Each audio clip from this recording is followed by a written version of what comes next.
thanks to everybody for joining us today. We have a very exciting presentation today by Julien Michel about OpenBioSim. So Julien is indeed the founder and director at OpenBioSim, and he will explain to us what that is. Julien is a professor of biomolecular simulation at the University of Edinburgh, still at the School of Chemistry there.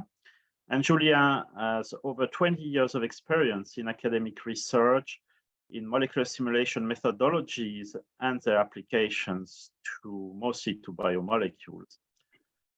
He has a very long-standing track record of collaborative research with the pharmaceutical industry, and is a member of academic consortia CCPBioSim, that's us, and BioSim.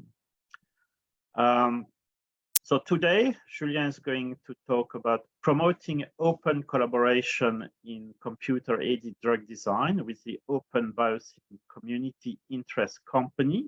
I suppose a company bit is a link with the industry series theme of this series of presentation. If you have questions, we ask that you please write them in the Q&A panel, and you should find that at the bottom of your screen, if I'm not mistaken. And you can also ask them in person somehow at the end of the presentation using your voice. Sarah says she can enable that for you if you want to do that. So without further ado, I leave the floor to Julien, who will talk to us about OpenBioSim.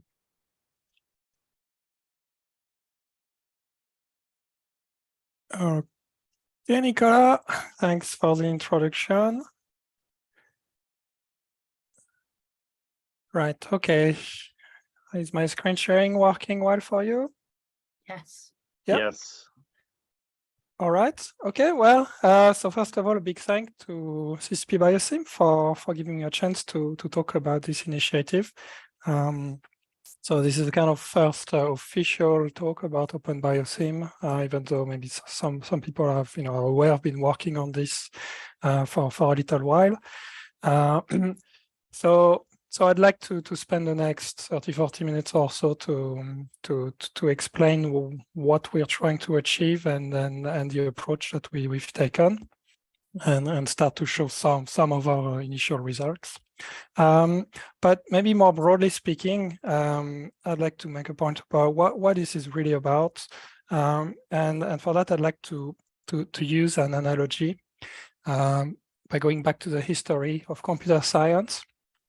And it's important to appreciate that the goal of a company like OpenBioSim ultimately is to take what today is extraordinary and make it eventually become mundane, such that you don't even really think much about it, but it nonetheless has an impact on your daily life. And so you can see on this background picture, this is a story I like quite a lot. This is the first prototype of the computer mouse invented by Douglas Engelbart at Stanford in the 1960s. And this was really one of its kind. And it really changed the way people think of a computer and how they interact with computer. And because of the potential, of course, this technology then matured, refined into several iterations, until it became the mouse that may be sitting next to your computer while you're watching the webinar. And as this process unfolded over several decades, we went from something that was very valuable, there was only one place in the world where you could find it, to very cheap and ubiquitous device.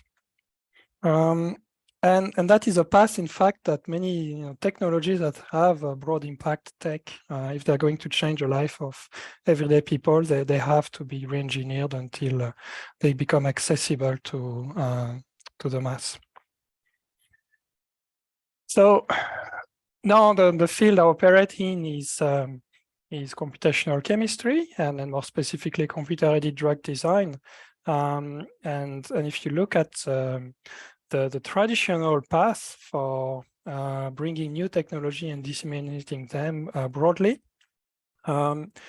it's probably fair to say that traditionally this knowledge exchange path starts with research that happens somewhere in an academic environment.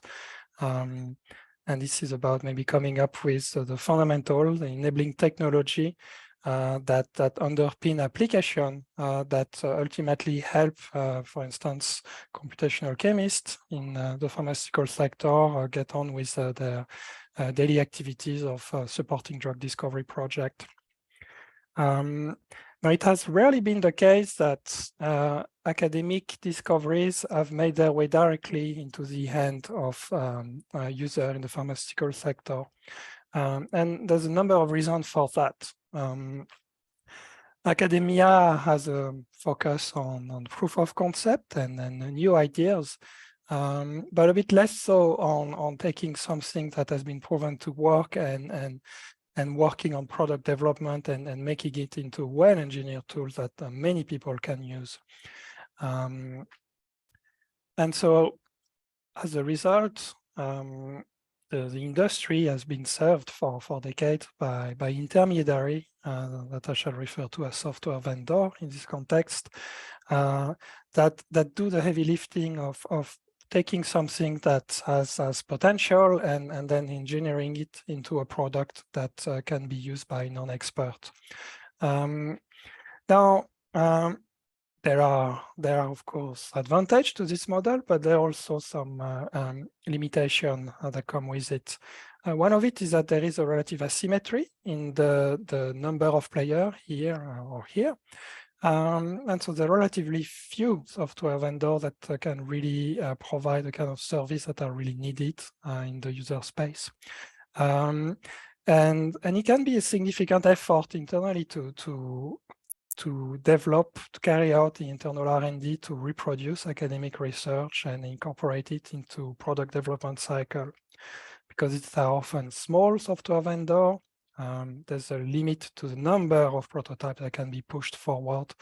And so ultimately what that means is that there's not as many ideas that arrived here that finally reach the pharma user.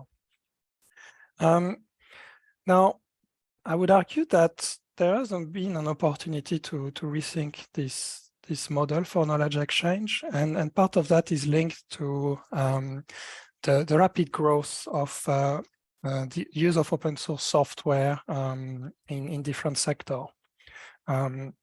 So software is eating the world is a famous quote from an American entrepreneur, Andreessen.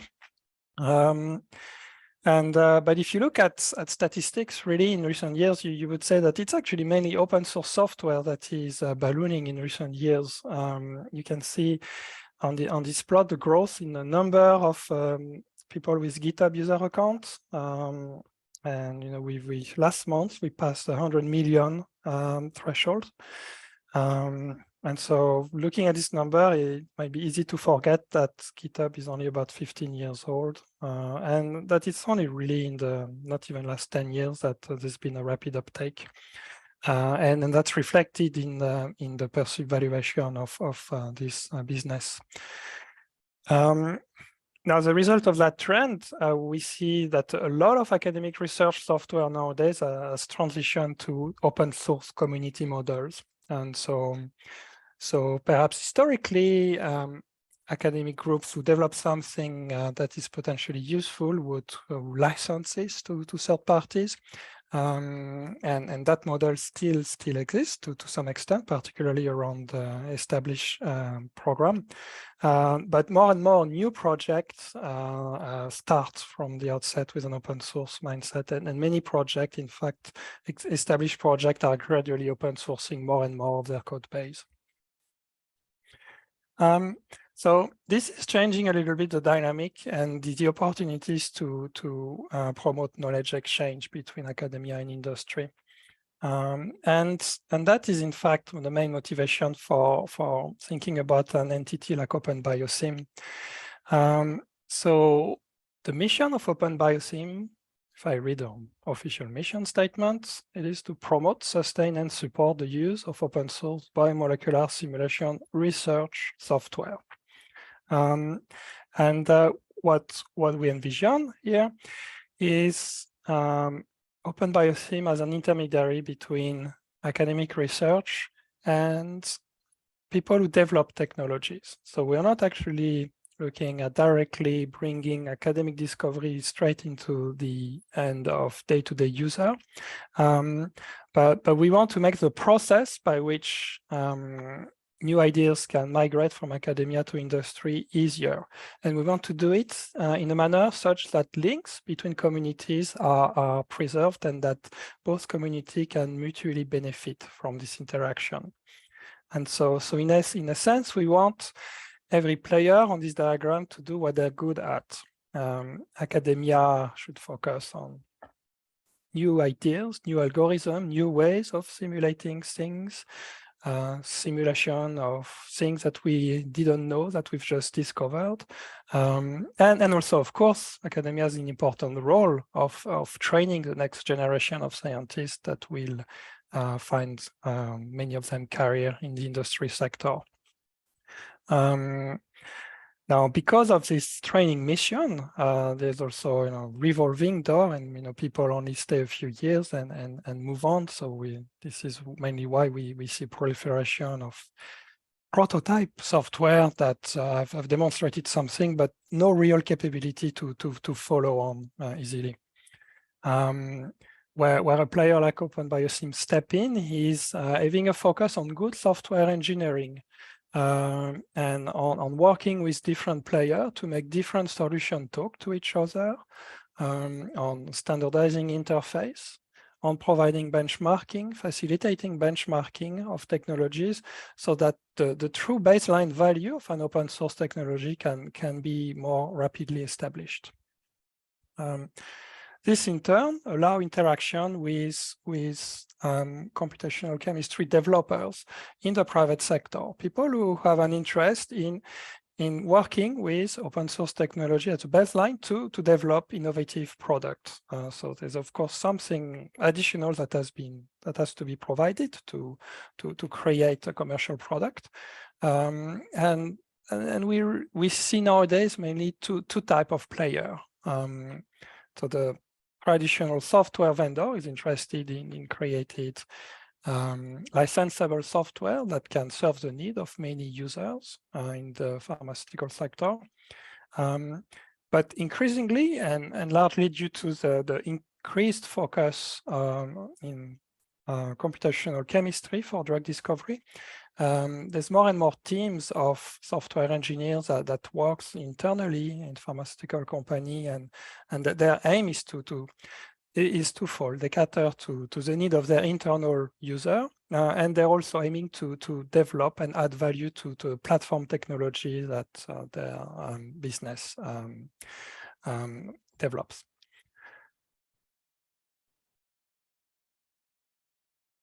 So how do we operate? So you can think of OpenBioSim as a software CRO that has a mandate to only work on open source software solution. So in order for us to engage into project, we need to develop interaction with prospective business partner. So someone has to have a need that could be addressed via the use of one or several pieces of open source software technologies. And so we would look at formalizing what exactly are the requirements, and then assess whether this fit with the mission of the community interest company. And that involves interaction with the company board that has an oversight role. To understand the problem we're looking at, we are mainly looking at what is relatively new science. And so there's often a need for advice from domain experts on what is it that we want to develop, what is the problem that we want to solve, how we should formalize and automate decision around algorithm so that non-experts don't have to have all this know-how. And then we need to also address technical feasibility and come up with traditional software engineering roadmap. And if that can be established, then we can move on to project implementation phase, which then would unfold primarily as a contract research collaboration. So as I mentioned, we're a not-for-profit structure. We're a community interest company, more precisely. That is a type of not-for-profit structure that exists in the United Kingdom.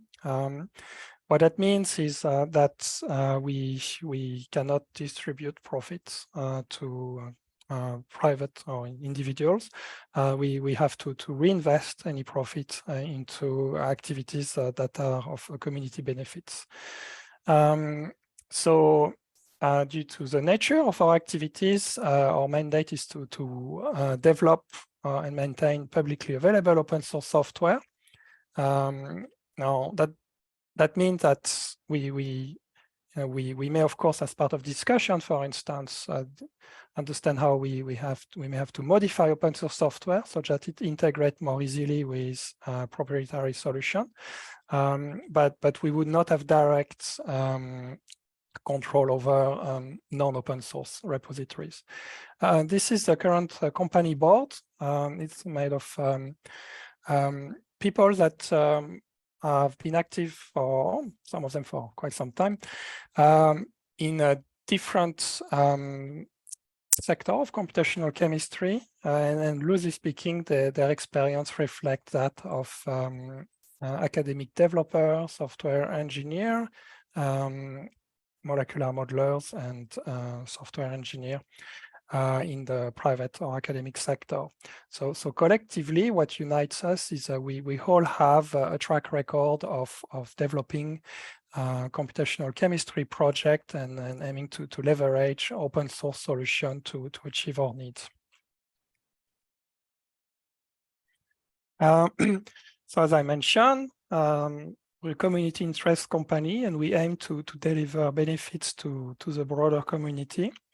So the communities that we interact with sit in academia or industry, or also other open source projects that are part of the broader ecosystem that are important for our activity and the activities of our other stakeholders.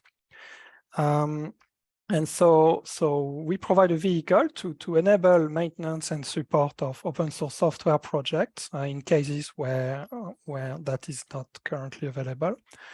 And we're a mechanism to accelerate development of products through sharing of novel knowledge. Through our activities, we also aim to grow further opportunities for folks who would like to pursue a career in open source software engineering. And indirectly, ultimately support critical component of the broader open source ecosystem.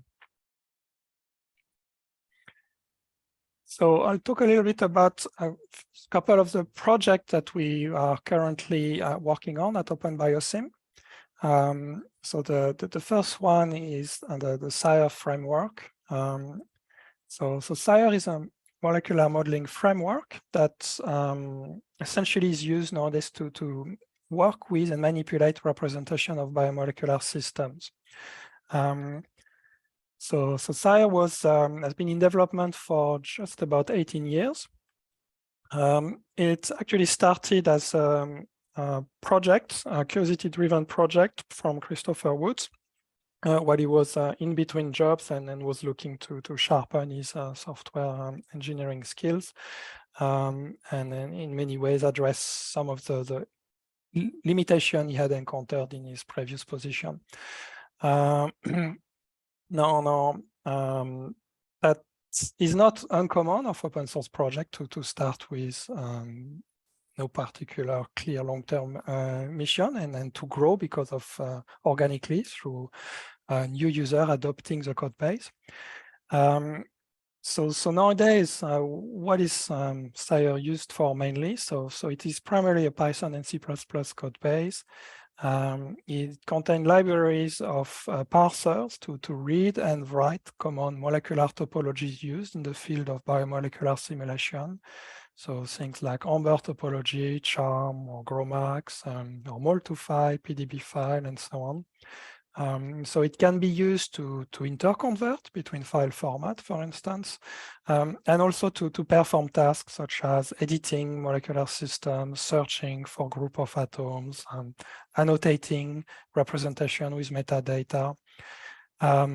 It can be used to carry out different type of energy calculation on groups of atoms, and that can be applied to structure or trajectory analysis, for instance, for post-processing an MD simulation. And it also supports molecular dynamics via an interface to the OpenMM software library. So people who work with Sire tend to interact at different level. So at its the most basic level, you can use it as a Python tool. So you can use it, import it as a Python library, and start to write Jupyter Notebook or Python script. And this can be a one-off script, depending on what you want to do.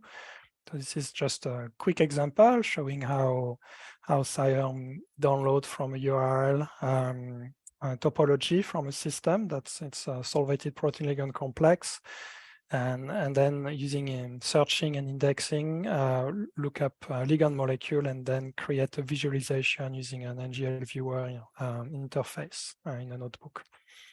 And so we find that many users may develop a bespoke solution in a few lines of Python using the API, and sometimes that's all you need. There's also scope for building more complicated solution that implements specific scientific calculations, and then expose them via command line interface, which then enable people to execute the script without having to actually know anything about Python, for instance. And so that over time essentially has led to a number of projects. I think typically maybe a main project of a PhD student during a PhD project. These are some of the Sire applications that have been developed over time. So for instance, water swap was an algorithm developed to implement absolute binding free energy calculation in the Gibbs ensemble, where you effectively simulate simultaneously two boxes, one with ligand in a water box and the ligand bound to a protein. And you can then gradually exchange along lambda coordinate the ligand between the two boxes, and replace that ligand with a set of water molecule at the either end state, which essentially gives a different approach to implement ABFE calculation that depart from the traditional double decoupling approach. Nautilus is the project that was developed in my group at Edinburgh a number of years ago, which implements grid cell theory water thermodynamics analysis. So cell theory is a technique to calculate entropies of molecule, and then state technique that was developed by my colleague Richard Henchman when he was at Manchester. And so for a number of years, we collaborated to develop a way to spatially visualize hydration thermodynamics. And you see here as a contour of water free energies or density around small organic molecules.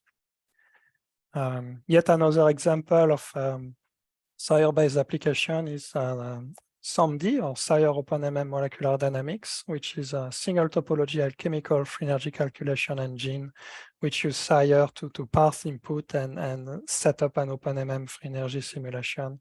And this has been used in a number of alchemical free energy calculation study. So all of this type of application,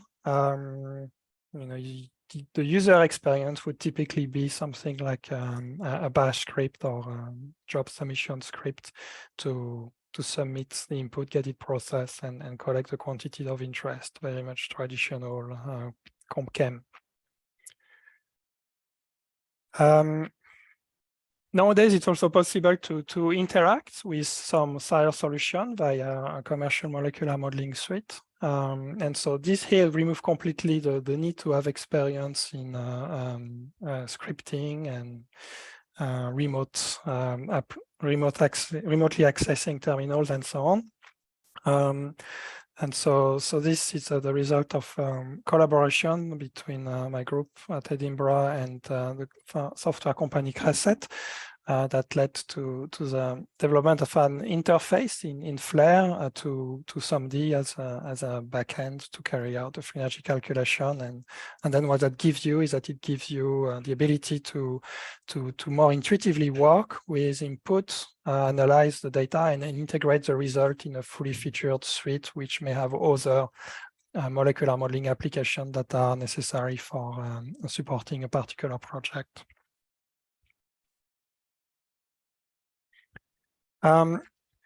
So another project of OpenBioSim is BioSimSpace. So BioSimSpace can be thought of as a framework for interoperable biomolecular modeling. It's been in development since 2017, and BioSimSpace started its journey as an EPSRC-funded collaborative project that was awarded to CCPBioSim. And the objective of that project was to facilitate sharing of code and know-how that exists in different academic groups. So one problem that we experience in our field is that the knowledge around how to simulate biomolecule and their interaction is fragmented between different code base. And so you may have someone say that has a very interesting QMMM technique that is implemented in Charm, and then you might dream of plugging that with some kind of MD-based technologies that is implemented in GROMACS, and you can't do this if you're very knowledgeable and you know a lot about file formats and how to operate all the code effectively. But that's a technical knowledge that is not widely available, and so that creates barrier for actually disseminating knowledge.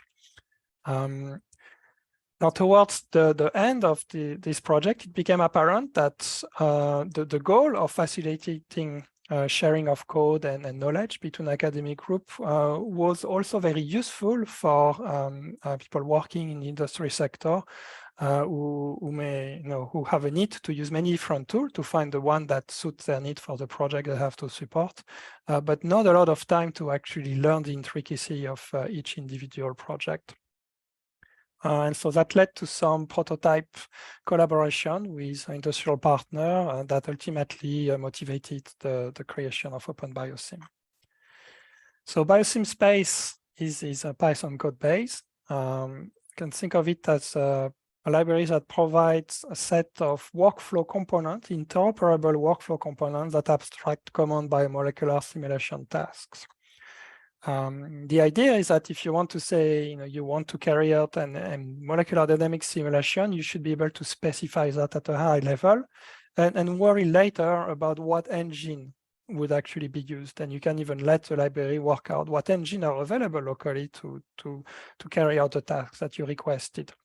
So it provides functionality to allow people to assemble systems, parameterize them so you can do energy calculations, deploy different MD backends, and it provides a growing support for various advanced MD protocol involving free energy calculations or metadynamics currently.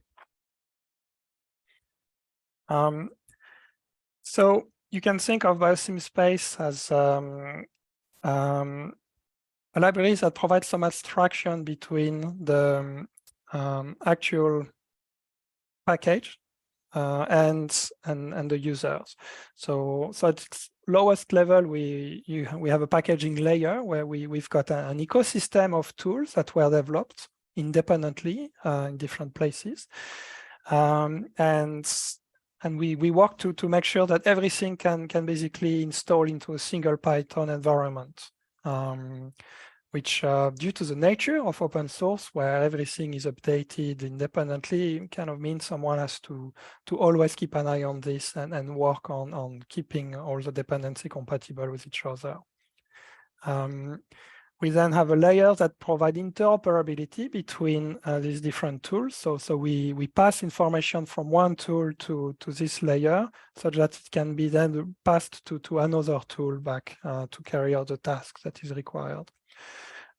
We also aim to encode best practice for carrying out different tasks, such that you have the ability to convert information, but you can also set reasonable default parameters for the task that you want to carry out. And then all of that then is exposed to high-level Python API for people to be able to assemble with a few lines of Python what would be downstream a relatively complex set of tasks. So the experience of working with BioSimSpace it would feel a lot like writing Python script. So you see an example here of a generic energy minimization script that you could write with BioSimSpace, where we read input file here. We internally, the parser, work out what file format has been used and then create a generic system representation of this representation stored on your computer. We specify a protocol. So here we don't say much. We just say we want to carry out energy minimization for up to 1,000 steps. And then we can create a process by applying the protocol to the system. And then we let the process run and we pause and we wait until it has completed, and we obtain an updated version of the system where the coordinates have been minimized. You may notice we haven't actually specified what MD engine is used to carry out this task. We could, but we don't have to. And then finally, we can write down a representation of the system so that it can be reused in other script or externally. So we have a concept of nodes in BioSimSpace, which essentially imply adding some header and footer code to the script that we have just described. And what the node does, the header part, is that it's registered in the library what the inputs and outputs are to this script. And it finally adds a final step to validate that the script actually completed without error. Now you may ask, well, what is the use of that?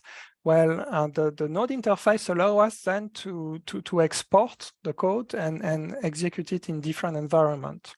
So you may prototype the node in a Jupyter notebook, for instance, and if you run it in a Jupyter interface, some command may actually expose interactive task. So here you would have a menu slider that would allow you to vary the number of steps that you want to carry out for your minimization.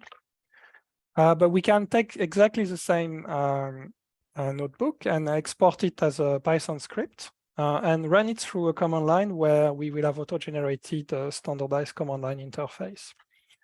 We can also import a node from within another Python script so that you can start to chain nodes together to do more complex tasks. And we can also export the node using a common workflow language to create wrapper that can be integrated into, for instance, workflow engine, where if people have a way of chaining tasks to achieve something complicated that may require also other third-party toolkit. So what we've seen in recent years is that BioSimSpace is effectively providing an environment for people to carry out open FEP research. And on this slide, I just want to highlight again, I guess, the time it takes for an idea to become a routinely adopted technology. And so it's interesting to appreciate that we many people will probably say that FEP calculation have started to be more widely adopted in industry in the last decade. But the key enabling ideas were invented in academia even before computer existed, and it took many decades of pure basic research work to create the enabling technology, the concept of molecular dynamics or molecular mechanics force field, and many years of academic research to refine the idea into something that could be applicable to something as complicated as biomolecule. And so we have several examples of projects that involve academic and industry players that focus around the use and development of BioSimSpace. So Anna is a PhD student in my group who works alongside Ivotech on developing interoperable relative binding free energy pipeline. And so the idea is that the task of carrying out an FEP calculation, the main step are very similar between different implementations. You need to prepare an input set for a calculation that requires some decision. It can be how you map atoms between each other, how you build a network. You need to assign force field parameters and so on. And that's independent of the actual engine you use to carry out the calculation. And then the analysis step also ultimately tends to be the same algorithm, perhaps M-bar, that is used to analyze the output. And so by putting together an interoperable RBFE pipeline with the same script, you can actually change different components and adopt and test new components as they become available without having to rewrite the entire software stack. So this is an example here of a few lines of code that allows to create a model of solvated complex and a molecule ready for an FEP calculation. And we can generate a protocol to carry out the actual FEP calculation and then initialize the actual input needed to run with a specific backend for the bond or the free leg. So now that project, because it is happening in the open on resource GitHub repositories that are updated regularly, has attracted support and contribution from scientists at Exscientia, for instance, who were interested on their roadmap to also carry out RBFE calculation, and that allow us to align development efforts. So we started with some support for running SOMNI and GROMACS, and we had it in line to add support for Amber, for instance. And that's something that we ended up doing, or Exscientia largely did, and handed back to us so that we could carry on with our roadmap.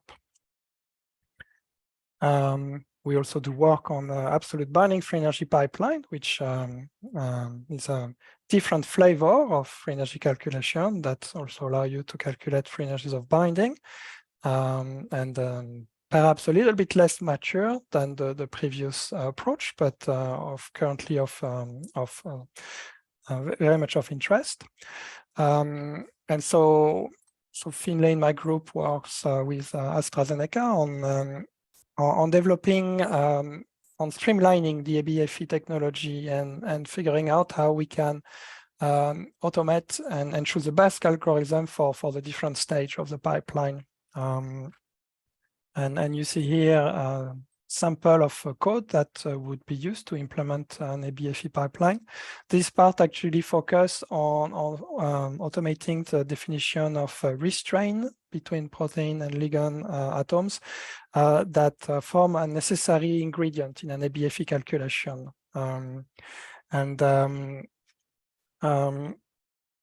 There is, I would say, there is quite a lot going on, quite a lot of research going on behind this line of code here, and that on its own, as you know, there's a preprint that talks about the work Finlay has done, but the point is that when we understand the problem, we can systematically target different areas for improvement, carry out the basic research, and then make the solution, the best solution available through this interface, so that then people can go on and adopt it without having to understand all the details that had to be figured out. We're also looking at doing adding support for protein side chain mutation currently, and that's a project that's in partnership with Cresset, which has already attracted contribution to the repository from other third parties, scientists at Tencent AI or Exscientia, because they also have on their roadmap the ability to carry out this type of scientific calculation. They made the decision to go ahead and implement additional functionality on top of the existing framework to make the whole solution become possible faster. And so having a common space where different players can come together also promote opportunities for benchmarking technologies. And so as a neutral intermediary, so to speak, we can foster channel between teams to help validate the technologies. You see an example here of ongoing work where we've got some results on a relative binding free energy calculation done on a protein ligand series. And here that's been done using a pipeline where we standardize the setup or the analysis steps, but we vary the execution engine. And then you can see some of the result with different engine. We find that in terms of metrics that look at agreement with experimental data, we're quite happy with the performance of these two engines in our whole pipeline. It's in line with literature results. We're a bit less happy with the performance of GROMACS as a backend here. And we're still working out why is that the case. Is that some decision we made on the setup that port well to some of the Amber but not GROMACS, or is there something suboptimal in the protocol that we have implemented to carry out the execution of the calculation?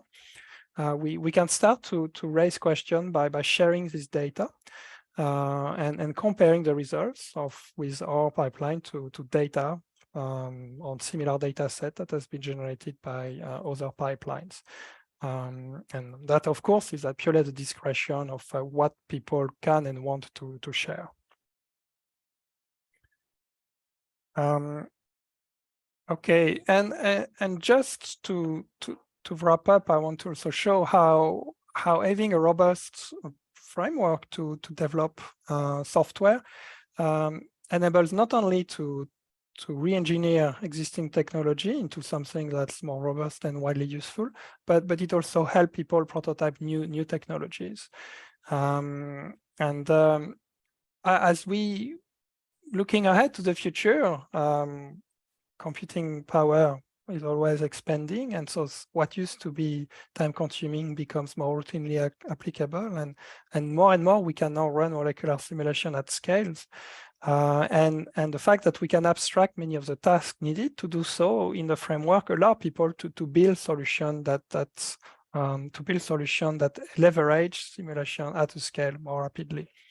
So this is a project from a student in my group at Dell in partnership with UCB, which is a molecular dynamics-based Markov state modeling workflow that may be used for classifying whether a ligand binding somewhere on the surface of protein are allosteric activator or inhibitor. So in this particular system here, whether you have allosteric inhibition depends on whether binding a different pocket here can modulate the motion of the loop here. And here that project BioSimSpace is used to combine different MD engine and ultimately pass data to Markov state modeling toolkit. So you can do different type of MD, steered MD, then equilibrium MD with different engine along the line. And there are advantages in being able to go from, say, GROMACS to Amber relatively effortlessly to get to our final outcome. Another example of new technologies that's been prototyped in an academic setting. This is a project from a former student, Janke, which looked at using deep learning methodology to develop model to propose optimal perturbation networks for relative binding free energy calculations. So the idea is that it is important to plan an accurate network of relative binding calculations to minimize their cost and maximize accuracy. And it's not necessarily trivial to do so. And so to date, this mainly is done using rules that encode what people think is a good idea to do. And then we've looked to, as an alternative, how data-driven approach could generate the rules instead of human having to do the thinking. And in order to reach this outcome, we had to actually set up, run, and analyze on the order of 20,000 FEP calculations to generate a diverse training set for the methodology. And so here again, that helped a lot to do the heavy lifting and make sure that this was not an overwhelming task, so that the whole project could focus on combining different toolkits to ultimately put together the prototype.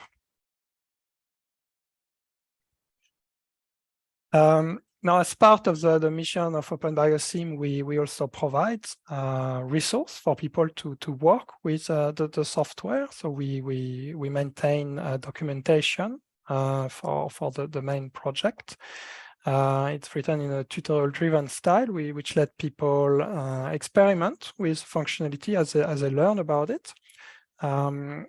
To facilitate that, we have also made available a free Jupyter Hub server, which has an up-to-date version of our software stack, so that people can log in and try a few things to learn about the toolkit. More generally, we have a two-tier community support model. So at the baseline model, we maintain a public GitHub issues tracker, and then we invite people from the broader community to post there, to report on problems they have with the software or tasks that they would like to accomplish. And where we can, we provide advice and bug fix. And we also offer a premium tier where we have private instant messaging solution to provide technical support to users who have more demanding needs, or who need to have robust technical support available because maybe they want to rely on this tool in a production environment. And we also provide through this interaction training and also effectively consultancy on the use of the technologies that are made available via the software, and things that often triggers requests for new features or functionality that may be significant to implement. And so ultimately the premium tier user shapes the future development roadmap of the toolkit. Okay, and with that, we'll wrap up here and in summarize that our goal is to accelerate digital health innovation through adoption of open source research software. We believe this is an effective approach to increase the reach of new technology. We believe that it's not just making the software available, but creating channel to decrease barriers to knowledge exchange. And ultimately, the benefit is to decrease product development cycle and have organization focus efforts on their real strengths and make sure that they can adopt open source as a baseline and start with a baseline that's as good as it can be. And with that, I think